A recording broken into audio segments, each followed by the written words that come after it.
Hey everybody, it's Jeremy. Welcome back to Pillars of Eternity 2 Deadfire. This is our Path of the Damned Herald run, episode 88, I think.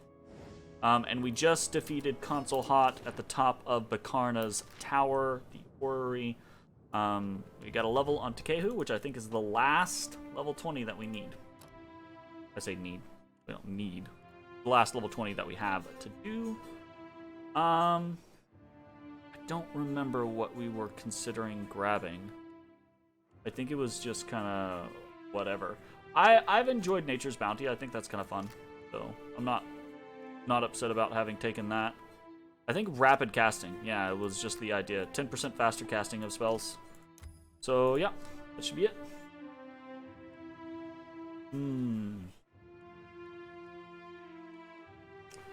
Don't think I really care. Say crossbow. Just in case. Why not? And we are going to... I definitely don't think this is, you know, something that we're gonna do for long term, but we are gonna drop in Consul Hot. Hey, buddy. What can I do? What am I doing on Modeware?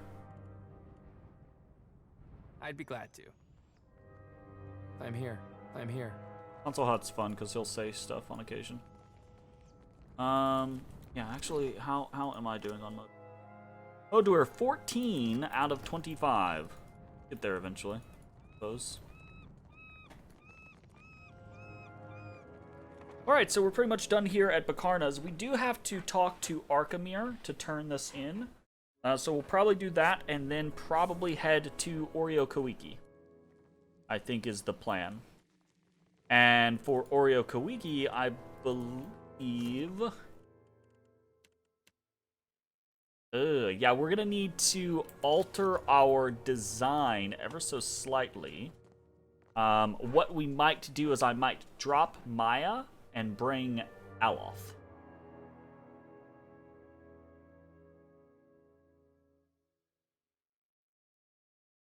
Because we want Takehu there for the Hoana side of things. But we also want Aloth there for the painted masks side of things, I believe. I think that's what they're called. Painted masks? Am I losing my mind? Is that completely the wrong thing? I have no idea. I cannot remember. For the life of me. Okay, so into Nakataka. We're heading to Pariki's Overlook. To Archimere's Manor.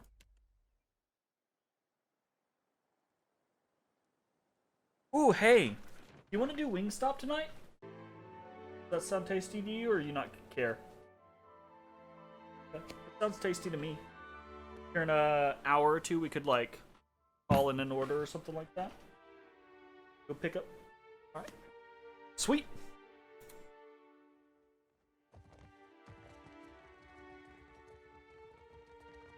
Great. Googly moogly. You have only delayed your death. Piss off, Consul Hot. If you require directions to Bakarna's observatory, look to your sextant. Bakarna, I found this old almanac in an orrery. Look familiar? You did you? That does rather defeat the purpose of absolution. Archimere tugs on his lower lip and scrutinizes you. So be it. Follow me down to the scrying pool. To the scrying pool! That was the one place that we kind of like, did not explore when we went into Archimere's basement earlier on in the game. 90% because I forgot about it. Jay, what's up? Oh, I know what you're gonna say. Congratulations, you're both awesome. Good job. You guys are the fucking best. Nicely done.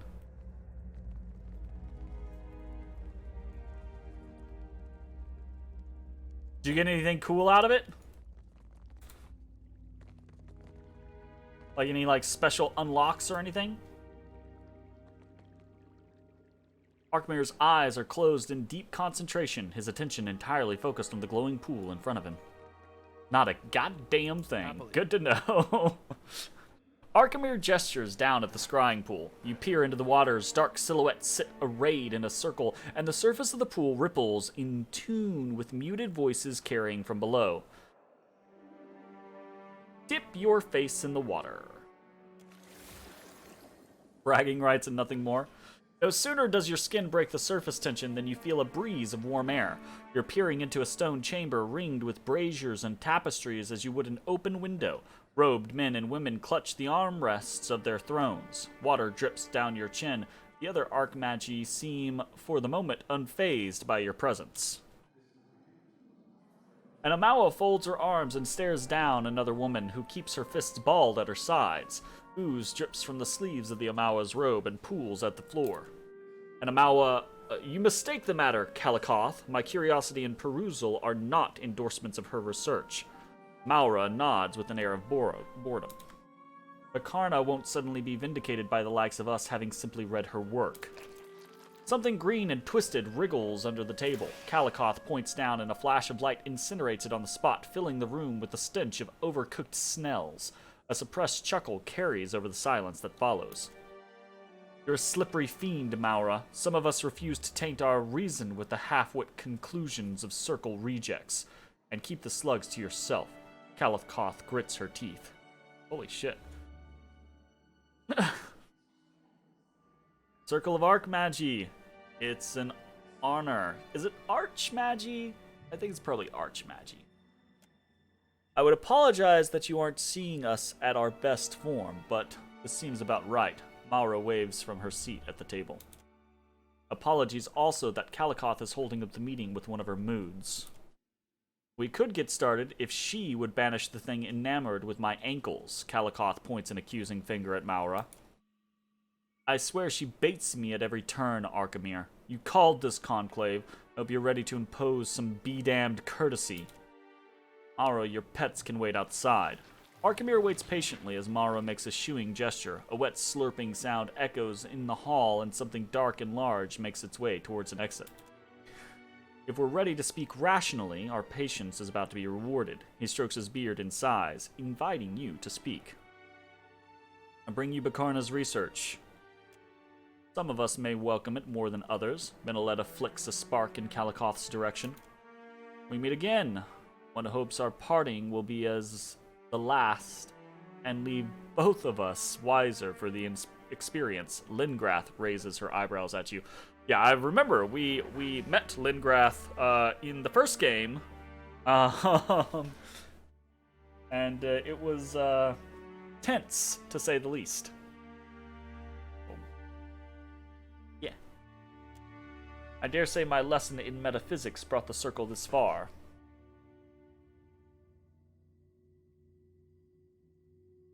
Turasolphus and Gaffanerikos were, I think, dragons from them. Darling terrors as ever, Lingrath smiles. Ninagoth massages his brow with both hands. His posturing is without value or reason. Get on with it, old man. He beckons to Arkmir. I was about to do that exactly. The Archmage nods and clears his throat, elbowing you out of the way so that his face commands the scrying pool. Bakarna was no Archmage, but we all agree that she was on the cusp of a breakthrough before her unfortunate disappearance. Arkmir takes the book from you and licks his finger as he begins to turn pages. Why did you never officially recognize her? Her studies had no merit. They yielded nothing of interest or relevance until today. So they did have merit, you shitbag. You're a fuck. Arkmir raises an eyebrow. Be that as it may, someone did not wish for this breakthrough to occur. For that alone, we have good reason to seek knowledge of her amateurish, if enthusiastic, research. Arkmir's eyebrows form a steep triangle as he arrives at the page of mathematical figures and coordinates. He discovered a river of soul essence flowing through the Deadfire. The Archmages exchange furtive glances. Lingrath tilts her head to the side, in every way unperturbed. Lingrath clears her throat. We arrived at that conclusion long ago. Try and keep up. And yet she traced the path of the river while we only speculated on its existence. Arkemir pulls on his beard and squints down at the almanac. Where does it go? Arkemir sets the book aside and pulls out a vellum map of the Deadfire. He traces his finger from the shallows of the Great Reef northward. Where it goes is not my immediate concern. I am occupied by who presently follows it. The path of Aethys is winding but unerringly intentional. His finger begins to stray east. He pauses on open ocean, his brow furrowed. Could that be? Tane leans forward, trailing off as he cranes his neck for a glance at the parchment. Suddenly, all of the attention shifts back to you. I think we've taken more than our share of the Watcher's time, unless there are any final questions. Unblinking, Arkemir lifts his brow and waits, your dismissal hovering on his tongue. Why was Consulhot so interested in this? Are you keeping secrets from us, old man? This is the first I'm hearing of it. Minoletta rests her chin on her fists and fixes Arkemir with a severe glare. It wasn't of immediate pertinence. Besides, Consulhot has been dispatched yet again, esteemed mistress of missiles. Arkemir favors Minoletta with a stiff bow. I love the kind of like circle of 8-ish context that the circle has going on. It's very reminiscent of early era Dungeons and Dragons. Your flattery has gone stale. To address the Watcher, I imagine that Consulhot wished to sustain his wicked existence on a font of essence. Kindly put a stop to that. Minoletta nods, favoring you with a smile that she denied Arkemir. You're holding something back. What is it? Arkemir takes in the other members of the circle. Their responses are myriad. Some shake their heads, others shrug, others still lean back in their chairs and wait to see how it plays out. Better that I remain silent on the matter. We wish to invite you into our confidence, you would surely know of it. Wait, I don't get to hear the rest? Are you a member of the Circle? I hope you don't think we would divulge our secrets to a mere mercenary. Arkemir's gaze hardens and a self-congratulatory smile cleaves his face. I could still put you down, Arkemir, just saying. You are not entitled to everything I own, burglar. Can I join the Circle? You would ask this after robbing my manor, showing you the decency to spare your life. Arkemir turns to you, his expression pale and affronted. Around the table of Archmagi, someone chokes on a sip of wine. Absolutely not. Will there be anything further? Arkemir waves his hand, the matter closed. I guess we got nothing. Here, baubles for your service. Not that you deserve them. Consider your debt repaid with interest. Arkemir turns back to the circle and pointedly ignores you. We got Arkemir's illuminating discoveries.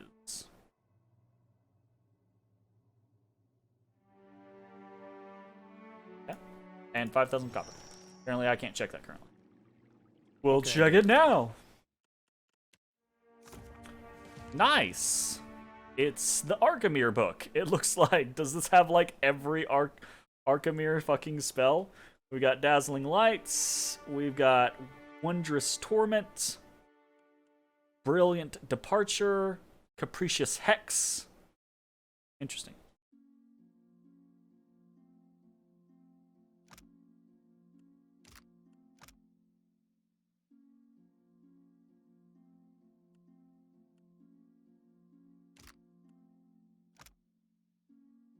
That's pretty good.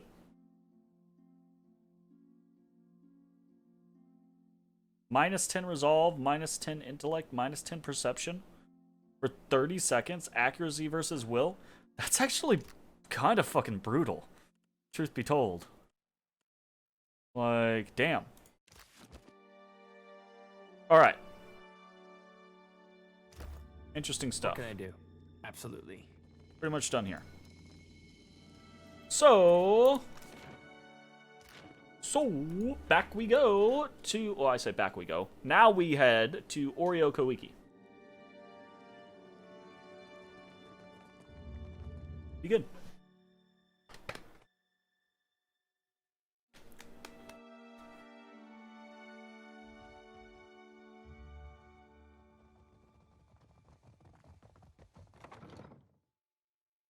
One more time.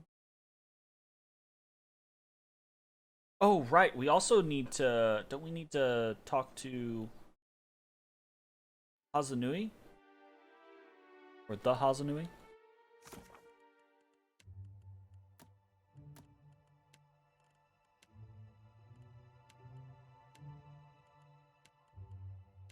Nope. We do not. Never mind. Onwards to Queen's Birth.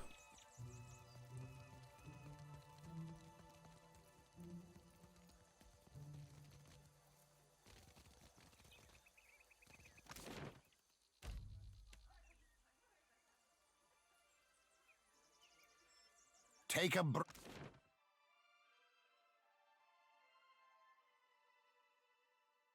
That was weird. We just got like a little audio bite, but for no reason. Anyways, moving on.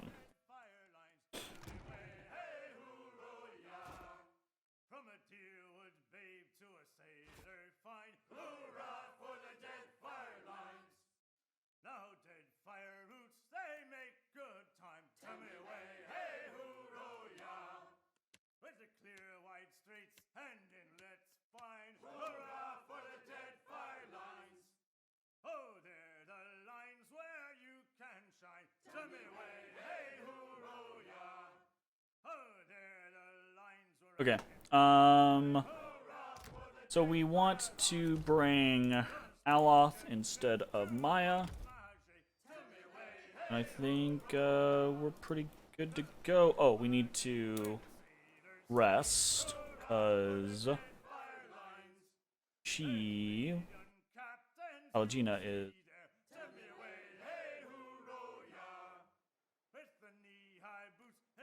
Okay.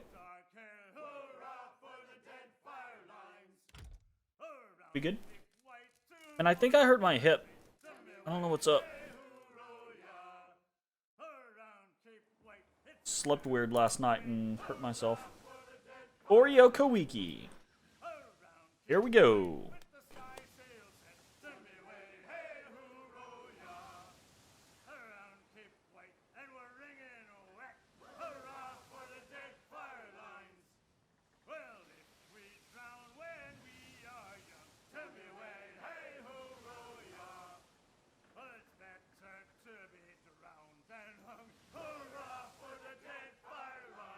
After Oreo Kawiki, we'll do Crookspur.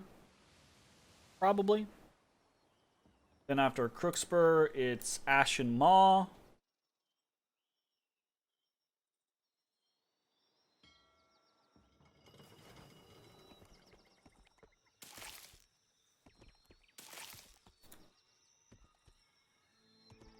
Alright, Oreo Kawiki. Here we go.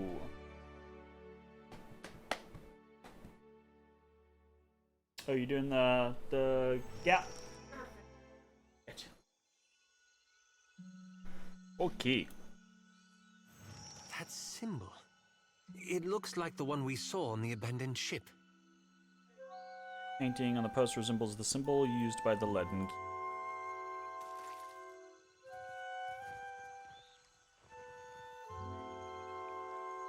Not a sound. What can I do?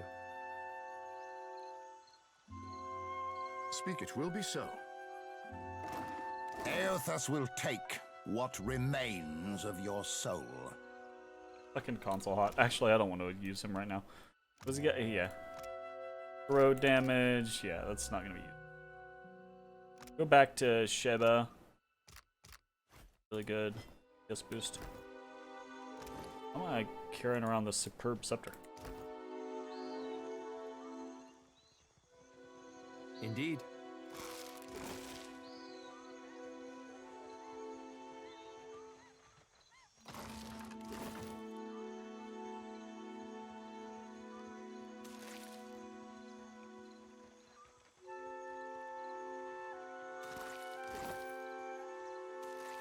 The fucking leaves on these trees are fucking dope, my man. Like, holy shit.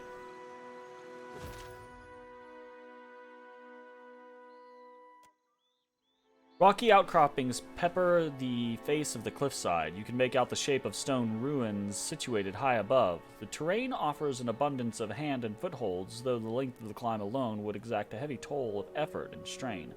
Scouting for a secure passage could help to mitigate the risks of a hard climb. Just gonna head over here. Talk to this lady. Be like, yo. A young woman steps up to the edge of the cliff and peers down, wearing an amused grin. She fingers the curve of a long hunting bow. You keep turning up like a chipped Azada. She nods towards Takehu. Something keeps drawing me back to Oreo Koiki, I say. Hey, Takehu winks up at her. Don't let Awata hear you say that. Awata. Interesting. She returns her focus to you with a frown. You went into the jungle for animal hides, I say, and found yourself in an empty clearing. Continue listening. Akira, silence is wise. You turned around and retraced your steps back to your ship, where it was safe. She picks up her hunting bow and knocks an arrow, pointing it in your direction. Ignoring her demand, I readied my weapons and charged. No. Look, I just want to talk. Can we talk? Not if you cannot listen. With a sigh, she points the arrow to the ground. If you came to blunt my teeth with chatter, try to keep it short.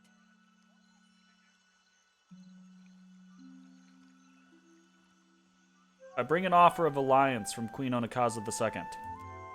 Her bearing abruptly straightens as she regards you anew, taking you in from head to toe. We remember the old compact with the Nekataka Queen. Do you have her treaty words? I think I do. I'm pretty sure it's the second one, but let's double check just to make sure. Oreo Koiki.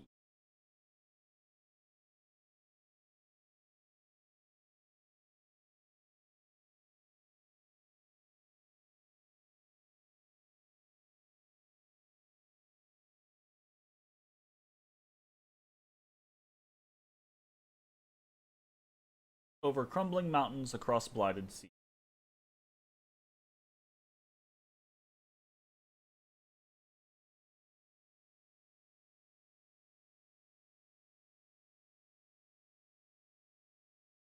This tip of the sea.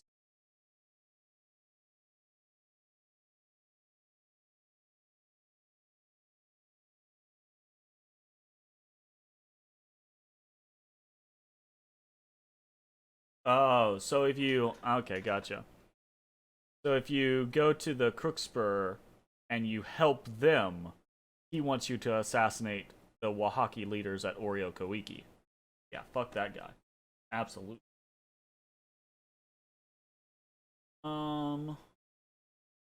Absolutely not. But yeah, the passphrase is definitely over crumbling mountains across blighted seas. Akira, the Queen must be desperate to send you, I say. Rude! Rasare will be expecting you inside. She gestures for one of the cliffside guards to lower the lift. Seeing as you've earned your way up from nuisance to guest, find me if you feel like trading. Kipeha folds her arms and strolls away from the cliffside. Sweet. And now we can make our way into Oreo Koiki. With the help of an elaborate pulley mechanism, this lift can be raised to the level of the plateau. The creaking of wood and straining of rope accompany the lift's upward journey. Nice. Outlander.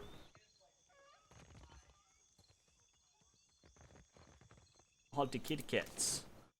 All the kitty cats. Kipeha. Akira, what now?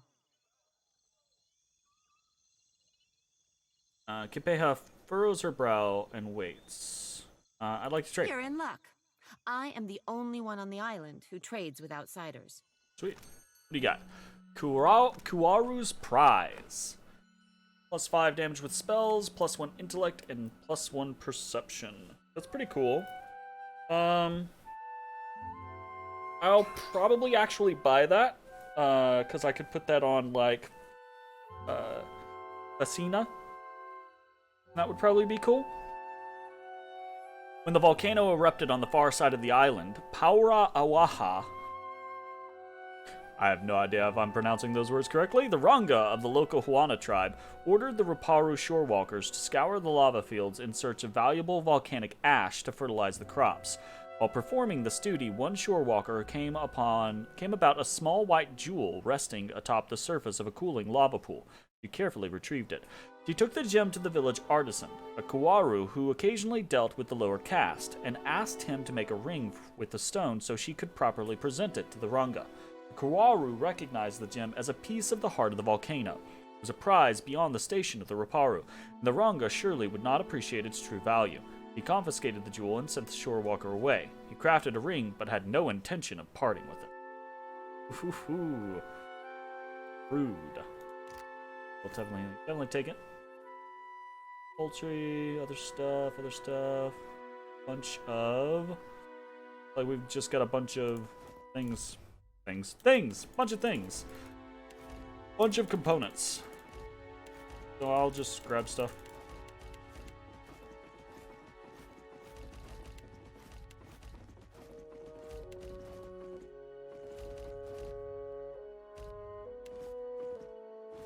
Yeah, 15,000. Easy peasy. Oh, come back. Kepeha. Kira, what? Did you have... Aha, you did. I can't do it. Kira, what now? Do you know anything about this odd-looking Koiki? Frowning, she studies the fruit in your open palm, poking it gently with her index finger. The Koiki rocks back and forth. Do not eat this. She makes a complex warning gesture with her hands. It is infested. The wood-strangling wasp planted its larvae in this Koiki. She glances off to the tree line. I will alert the others. Do not eat it unless you want insects to burrow through your windpipe and hollow you out from the inside. Holy shit, what? Anything I should know about the locals? Buparo is our mystic, convinced that the whole fortress will come crumbling down if he doesn't keep to his daily devotions. As for the rest, ask around. I'm not here to satisfy your curiosity. Bye-bye.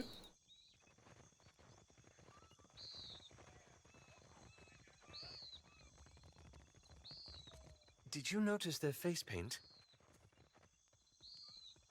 Oh, shit, we got a spammer. We haven't had a spammer in ages. I do what I must.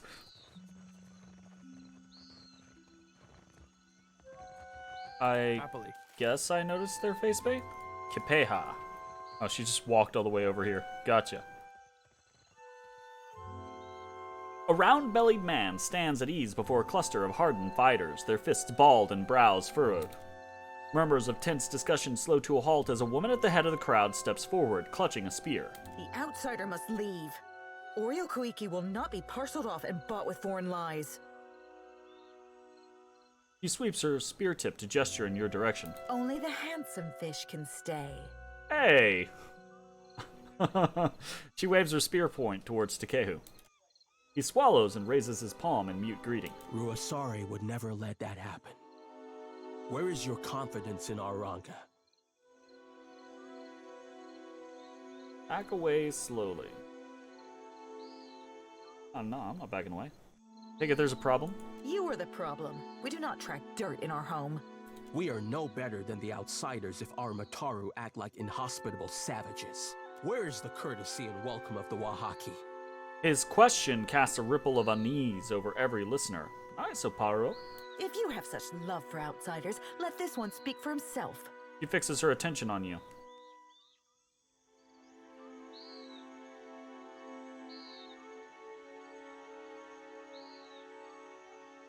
I travel with Ngati's chosen. He will keep me honest. I will? I mean, Kara, I will. God damn it, Takehu! Takehu bows his head and touches his forehead. Palagina shakes her head and adjusts her clothes. If the outsider turns on us, I say I will drag you through Tangaloa's maw with me. She curls her upper lip at a pyro. For all our sakes, may I be proven wrong. Nodding to the assembled fighters, she signals them to disperse. On behalf of those who remember our manners, welcome to Oreo Koiki. He sighs and shakes his head at the warriors before refocusing on you.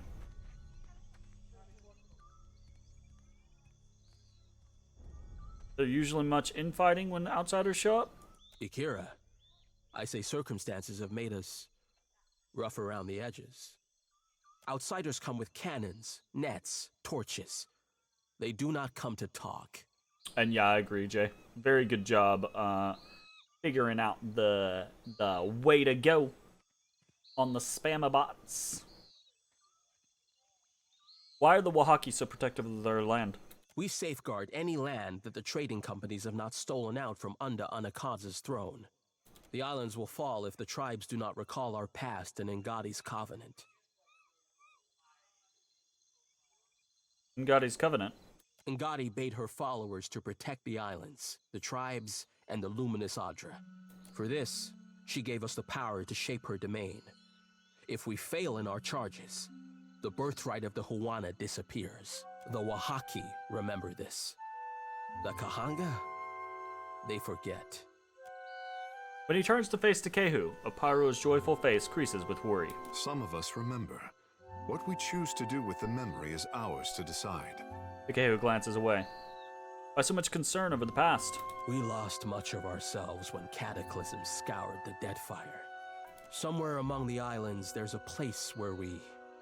He stops himself and bites his lower lip. Ikira, my apologies, but I should say no more. Ask. I am pleased to be making a new friend. Nice. What can you tell me about Rusare? Yeah. She is our Ranga, and the strength of our tribe. He stands tall, wearing a proud grin. I have never seen her without a mouthful of koiki. Even in battle, she wears a bandolier of fruit. A spirited, passionate, and very hungry woman is my Rusare. Are you and Rusare married? Takara, I doubt he even knows the meaning of the word. Takehu slaps his hand over his eyes, grinning with embarrassment. I am familiar with the foreign obsession with vows.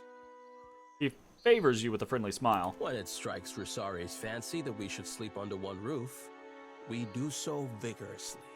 Some think I influence her judgment, but they have the wrong of it.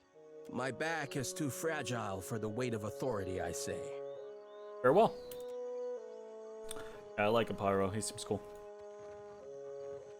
Owata? Seems, Indeed.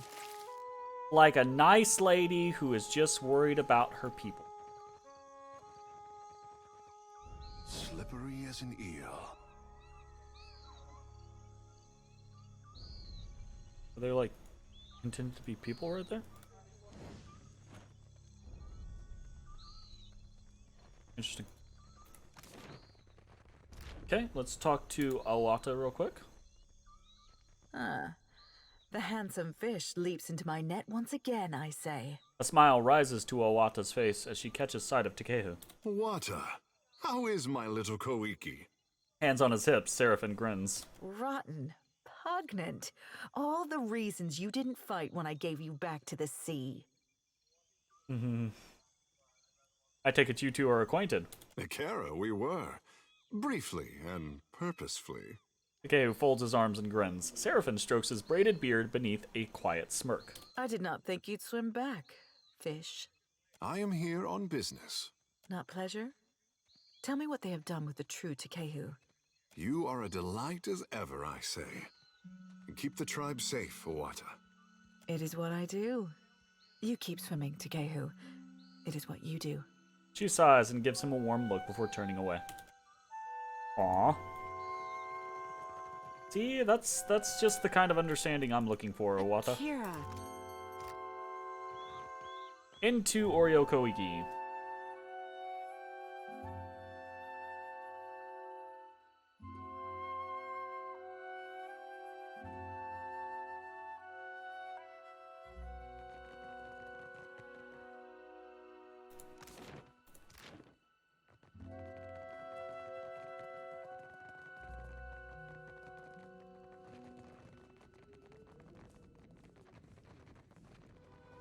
Of course.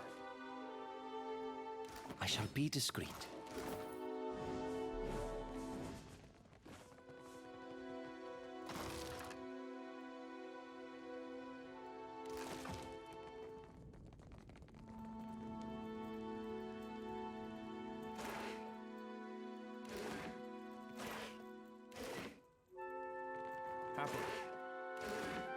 It occurs to me that I do not have Maya here for looking really good perception, so I will probably come back with Maya just to, like, once over the whole place. That mural. That's the same headdress Theos wore. Yep.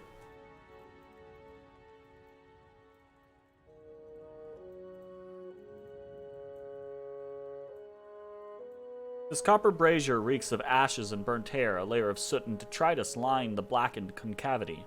Examine the brazier. Among the ashes you find charred fruit pits, scraps of parchment, shards of pottery, animal bones, and matted bundles of singed hair.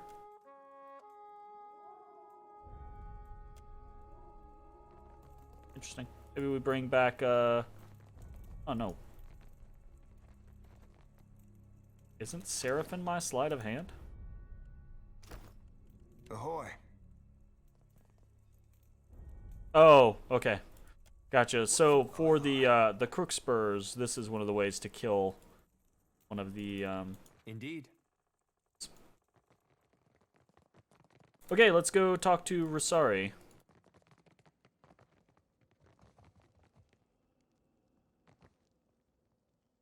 The broad-shouldered woman on the throne lifts her gaze to meet yours. White face paint adds a grim aspect to her stoic demeanor. Smoldering braziers fill the air with oppressive heat, but she sits at ease.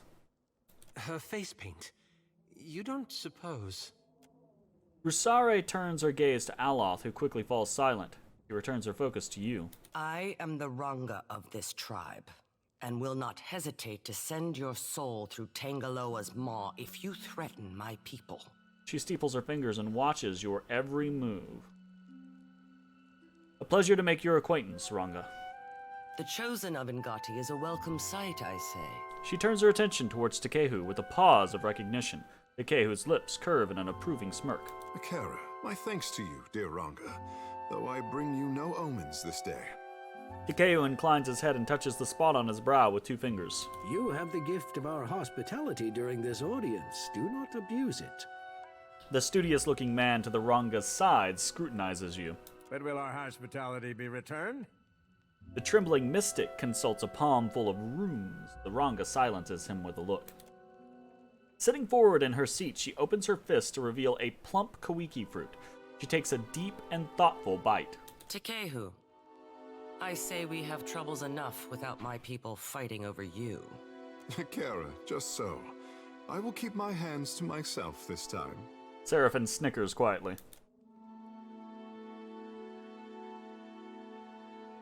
She nods, turning her focus back to you. Mbeta softened his heart against outsiders. Akira, I will hear this one. The Queen sent you to remind us we are vassals. Is that all? She sits the kawiki down on the armrest and opens her palm, inviting you to speak.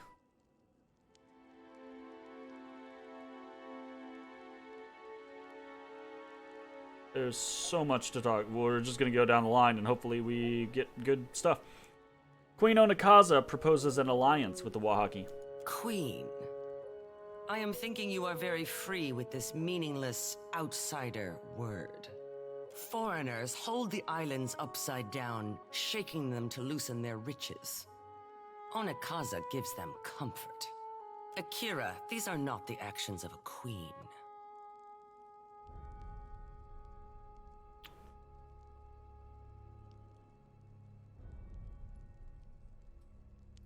You don't think she's just biding her time? Bah! Then she never should have let the foreigners take a step onto Deadfire soil. Hands on her hips, Seraphim grins. Or his hips. You think the Queen is cunning, but she is on the brink of losing her power. Rusare makes a disgusted sweeping motion with her hand.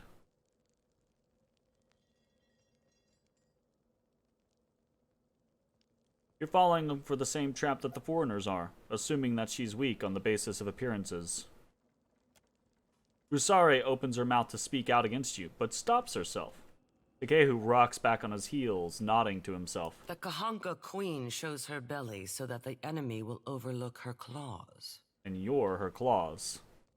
She nods to herself. This is a worthy tactic.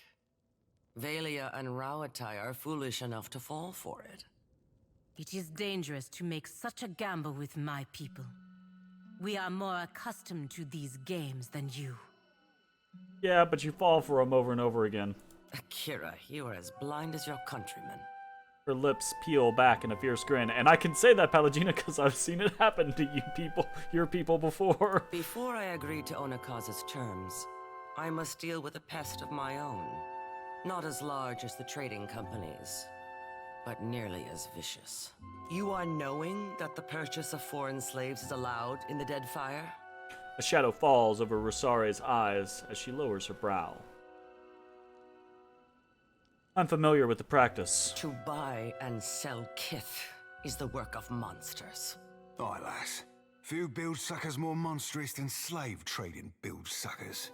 He cracks his knuckles, ears slightly lowered. She furrows her brow at Seraphim, deciding whether to recognize the sentiment. In the end, she merely nods and returns her focus to you. These slavers hunt the waters around Oreo Kuiki. Like cowards, they shy away from the deeper jungle. In spite of Rusare's hearty guffaw, they're... Okay.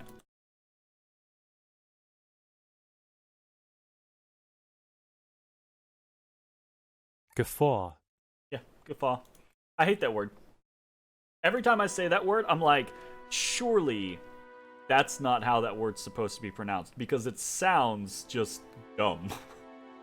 Anyways, sorry.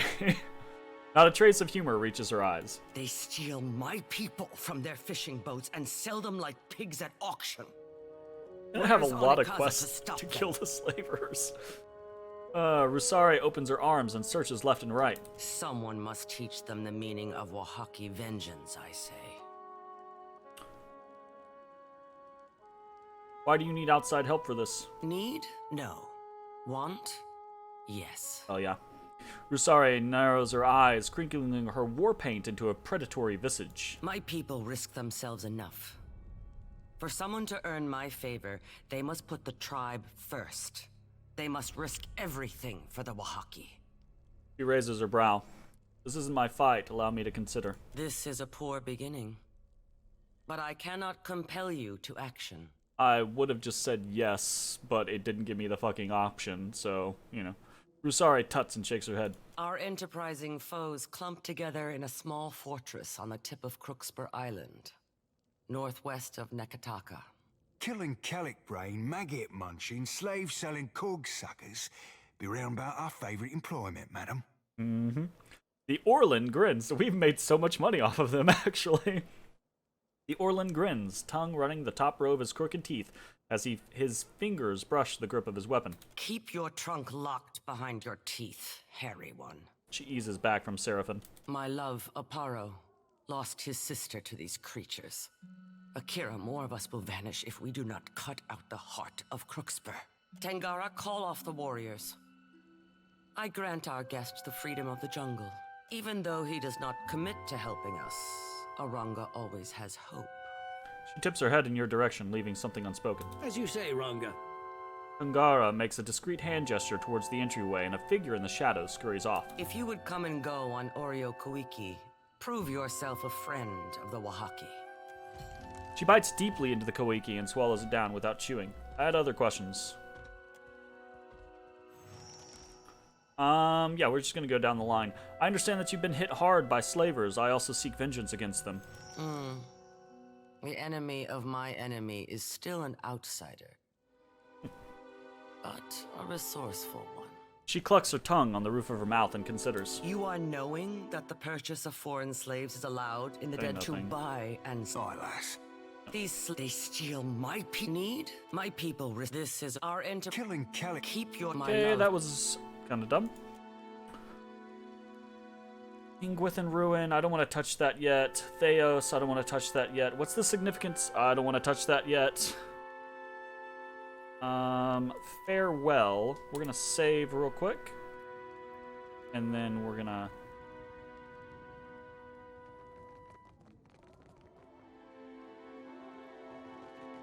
Come no closer, outsider.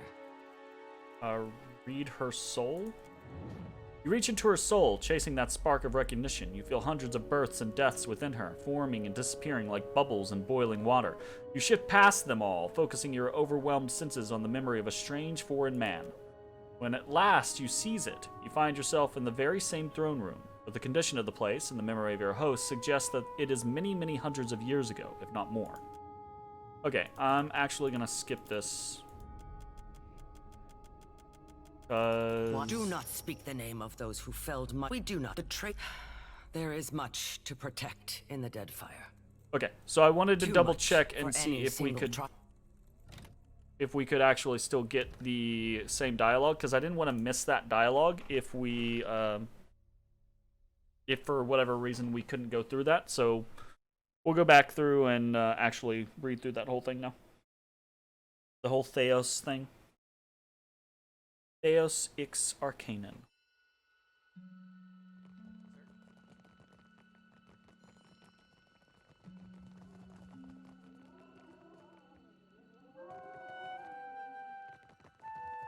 Come no closer.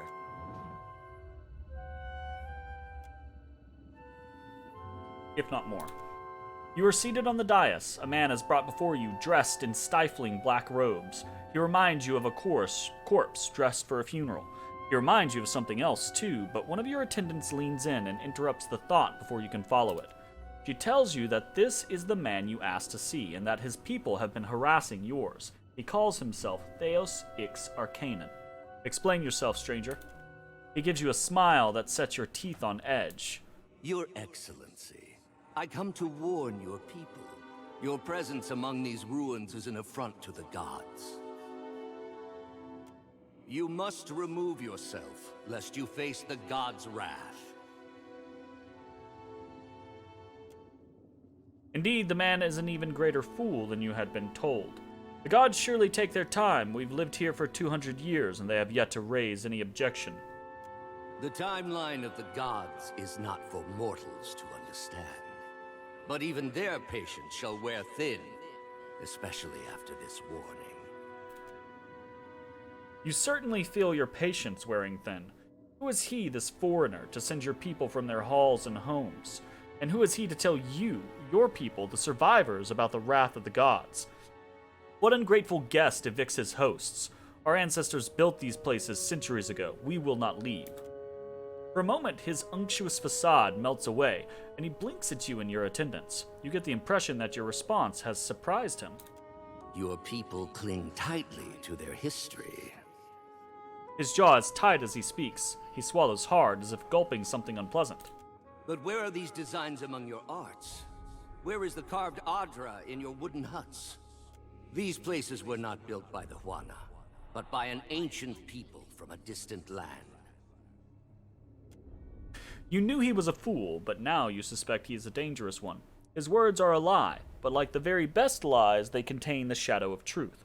Everyone knows foreigners once lived among your people as guests, but they have not been seen in 200 years.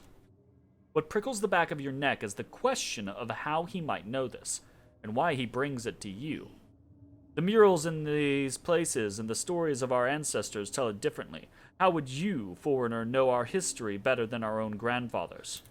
I have seen your murals, and I know that you will recognize this.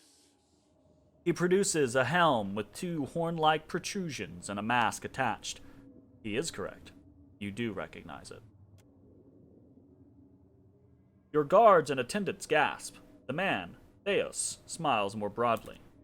It was my people who built these places, and now I come before you bearing their warning. At least that much is true. You turn to your guards. Seize him. Just as a look of surprise appears on Theos' face, the ancient Ranga's memory skips ahead. You're looking at Theos once more. This time, however, he and a score of robed men and women are bound amidst a heap of peat and wood. This time, he is staring at you in disbelieving fury. You have gathered your people and told them that the foreigners before them are the same ones who came to the island centuries ago. And now your people are angry and frightened too, because every Oaxacan remembers the story of how these foreigners abused the hospitality of their Huana hosts. So great was their inequity that the gods destroyed the great city of Ukaizo and many others besides. Watch now as I wipe their stain from among us. Your people cheer. Theos struggles and yells, but his words are drowned out. Let us never forget that this foreigner is a trickster and his people a plague. Hundreds of Oaxacan stamp their feet and beat the ground with the butts of their spears. Still, Theos scowls and thrashes in protest. From this day forward, we must be vigilant. Let us root out such foreigners and keep our lands pure of their wickedness. The tribe cheers louder than ever. Young and old, Mataru and Roparu, all are united in purpose. A change seems to come over Theos. The struggle leaves his body, and the rage departs his face. Good. Let him accept his end. One of your attendants offers you a torch. Throw it onto the pyre. You hurl the torch. The flames spread quickly. The foreigners scream as the fires advance.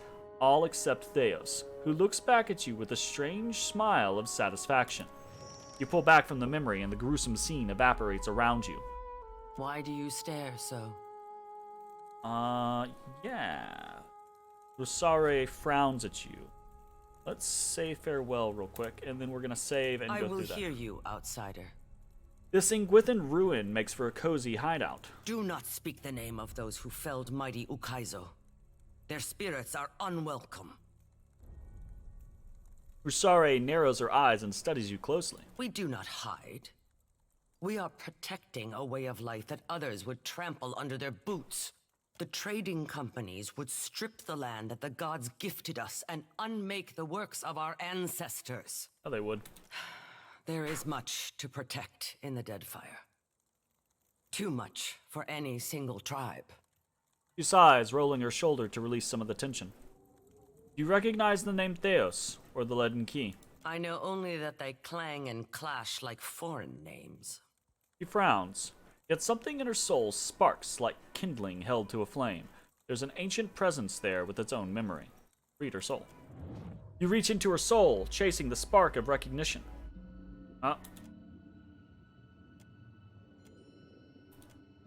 Really? It goes through this whole thing again? Oof. Why do you stare so? Okay. What is the significance of your face paint? The Oaxacan show outsiders that we know their deceitful face. She spits on the floor. My ancestor knew this face well. She recalled its every hateful curve to the Oaxacan histories. We wear the bone-white grimace of our enemies and take power from it.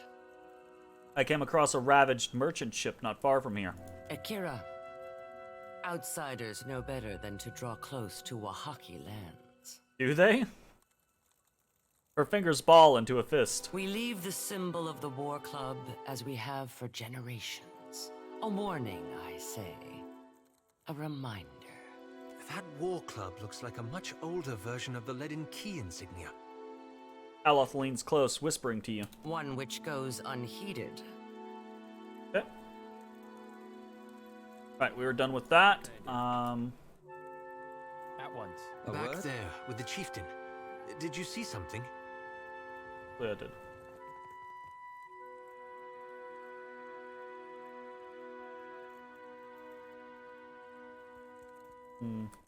I am ready. Who has the best stealth? Probably none of us. Yes? Absolutely. Of course. Wanna charm. Alright, let's go here and then we will talk to Aloth. Yes. Yeah, that goes. Okay.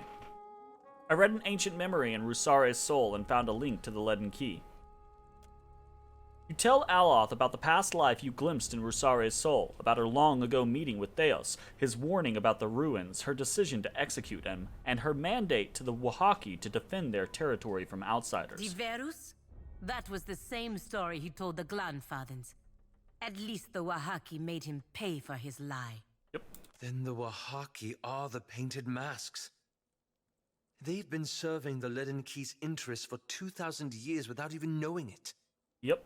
Aloth blinks, working through the implications. Basically, Theos has gone to these tribal peoples in each of these different locations and you know, made them hate foreigners, made them hate outsiders, made them be isolationists. So thereby protecting the Ingwithan ruins that he wanted people to stay the fuck out of, basically. Though not, it seems, in the way Theos intended. He frowns, rubbing his chin. That is little comfort. They were still doing his bidding.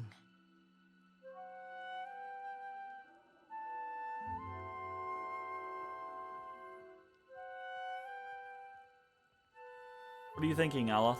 Belief is a curious thing. He crosses his arms, settling back on the balls of his feet. Once, the Wahaki believed they were guarding themselves against the Ingwithans, Theos' people. Yet over time, they became hostile toward all outsiders. Thoughtful furrow splits his brow.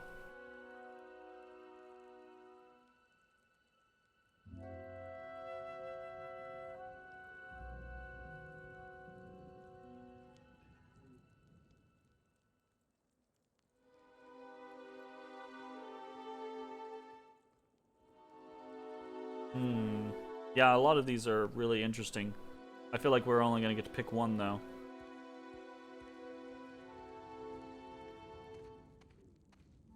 Stories and messages change. Theos only had clarity about his because Wodika reincarnated him whole every time. But don't you wonder if bearing that message was part of what made Theos who he was? He raises an eyebrow and falls quiet for a moment. It's not just that the Wahaki misread Theos' original message. It fundamentally changed them. He purses his lips. They went from being a large and well-connected tribe to a much smaller one defined by isolationism. Worry burrows into the shadows and creases on his face.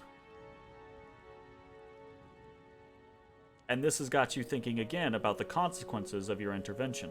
You see all the ninnying I suffer from this lad? Right, sure 'tis ratting all around in his noggin. You know me too well.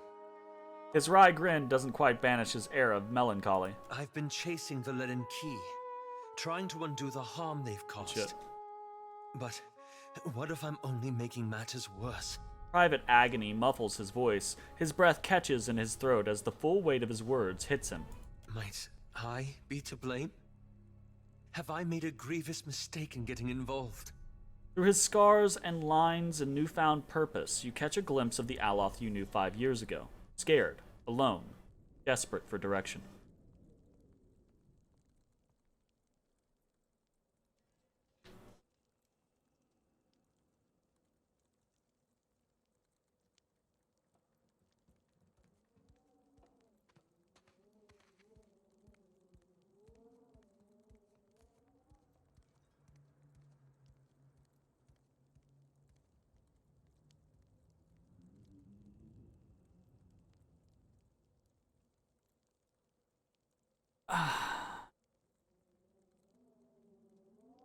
Have you made a grievous mistake by getting involved? I don't think so. You know that there is a evil, centuries-spanning organization that has caused problems for people throughout the world. If you have that knowledge, I think number two, if you have that knowledge, if you don't try at all to do anything about that, to change things, then you're responsible partially for what happens. I mean, should you try your best, right? You prevent another scenario where a village kills themselves. Yeah, absolutely, of course. But you have to try. I suppose that's true. It's an intimidating thought, but a heartening one too. Pallegina holds up her hand, rubbing the tip of her middle finger against her thumb and nodding. Perhaps it was naive to think I could dismantle a 2,000-year-old organization in a single lifetime. But it's worth it to try. A little smile brightens his features. You can do worse than Widewind's Legacy. That's pretty true. No, I think we'll go the benevolent route. Just remember not to be too hard on yourself. Indeed not. I've got Isilmir for that. That's true. The strange thing is, this whole ordeal has given me some sympathy for Theos. Not that I condone his actions, of course. I mean, Theos has always had sympathetic portions. He quickly clears his throat. But I can't imagine he thought he'd destroy an entire generation either. Well, not in the beginning, anyway. He clasps his hands and presses his lips together, trying to formulate a thought. He opens his mouth again. He speaks as if he's choosing his words carefully. What I mean to say is, he thought he was doing the right thing. Even at the end. Then his example is a cautionary tale for you. You could learn from it. A prudent suggestion. He nods. At any rate, it will be a relief to move forward. It was always too comfortable to leave the hard decisions to others. To simply follow along. He cocks his head in reflection and inclines towards you. I only wonder now what sort of decision you'll have to make when we finally confront Aethys.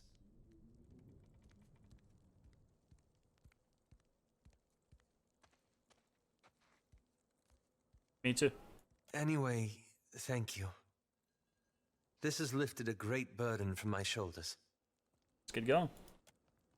So, I think I've come to realize one of the things... I love this game. I think it's a great game. And I love the first game. I think it's also a great game. I think some of the writing in these games is truly top-notch. And I really enjoy the systems and the gameplay loop, etc., etc. I think, though, that I feel as if the more time I spend in this game or games like this, I see a scenario that happens a lot in really well-written games like this. And that is I think they try too hard to be human and smart, right? Writers will get into this rut where it's like, I'm gonna write this thing because this is such a human thing, and I'm gonna write it like this. I'm gonna write it to be kind of unsatisfying because that's real life, right? Real life doesn't just all fit into neat little slots or stacks or bundles or whatever, right? Real life is messy and gritty and gray, right? Yes, that's true. But every single one of these side quests with the party side quests, right? Here's the problem with them. They're unsatisfying. They have unsatisfying resolutions. Palagina's scenario, right? We find a guy that can identify godlike, and then we save him or don't save him, and that shows implications for the rest of existence. Fucking Seraphine's guy, basically, oh, we found him. He's definitely a mutineer. He's definitely fulfilled the charges against him, but he did it because his captain's a slaver. Guess we'll let him go, right? Adair, we find a son. The mother's dead. The son almost kills himself to a religious cult, and then we just kind of leave him. There's no happy ending to any of these story quests. They're all human, raw, emotional. And on one hand, that's really cool. But on the other hand, from a gaming standpoint or from a story standpoint, from like reading, right? It's hard to go through and everything always be, oh, well, that's human and raw and gritty and Oh, well, that's human and raw and gritty and Oh, well, that's human and raw. And you get the point, right? Like, you need some high points. You need some wins. You need some victories. And I feel like it would be... I don't know if, you know, it's from the side quests or just the character standpoints. I feel for these characters. I enjoy these characters. I love these characters. But all of their side quests, all of their personal quests suck. Right? Because every single one of them ends on like this down point, right? This low point scenario where it's just What can I not do? I'd be like, glad to. okay, well, yay. I guess we'll go back to saving the world now. There's not, you know, none of them feel like victories. And that's You gotta have some wins every once in a while, right? It's like D&D. You want to challenge your parties. You want to put them in moral situations. You want good roleplay opportunities, right? But if everything is always high stakes, always crazy, oh no, we're not gonna be able to deal with this, oh, super emotional, then it's exhausting. It's fatiguing, you know? I kind of want to head over here and see if there is a situation. Happily. We're gonna check that real quick, actually, before we end this video. Because then I think we're gonna head to Crookspur and start killing slavers. Which hopefully is gonna be very black and white for us. Success! Alright, Pallegina squints up at the rock face and points at dangers which eluded you until now. You note that a crevasse, which would otherwise have proven a useful foothold on the journey up, is home to a bulbous and pulsating nest of wasps. Higher still, a prominent ledge stands out as an intimidating obstacle. No other dangers of significance. Climb up. Begin the climb, alternating your attention between your footing and any less obvious dangers. Narrowly avoid the crevasse supporting the wasp nest and continue your ascent. You come upon a ledge that commands the cliffside. The outcropping looks like it would support an adult's weight, though it would take a nimble outdoorsman to plot a safe course. Send someone that direction. Yes, Pallegina. After scaling the cliff with a mountain goat's alacrity, Pallegina waves you down at you and signals the optimal path up. You make for the summit of the cliff, panting from the exertion and grateful to find yourself once more on stable ground. Dope! So this is the other reason. I think this is the back way in. Just interested in seeing how this goes. Yeah. That's nice it. And quiet. Yeah, so, I mean, in theory, you can sit there and you can, I guess, assassinate Rusari. Whee! Alright, so, looks like we are mostly done on Oreo Kawiki, and the new goal is to head to Crookspur and kill some fucking pirates. About goddamn time. I'm fucking excited. I say that, but I'm actually somewhat worried that when we defeat the Crookspur pirates, we're not going to have that endless source of income anymore. You know? So, somewhat concerned. But that's okay. I mean, we're at the end of the game. We don't really need the endless source of income, I suppose. Maybe I spend a little bit of time farming some ships. Farming some pirates in the next video. That's going to be it for this video. If you're watching on Twitch, stick around. We're going to keep playing. If you're watching on YouTube, I hope you enjoyed, and we will see you next time. Bye, everybody.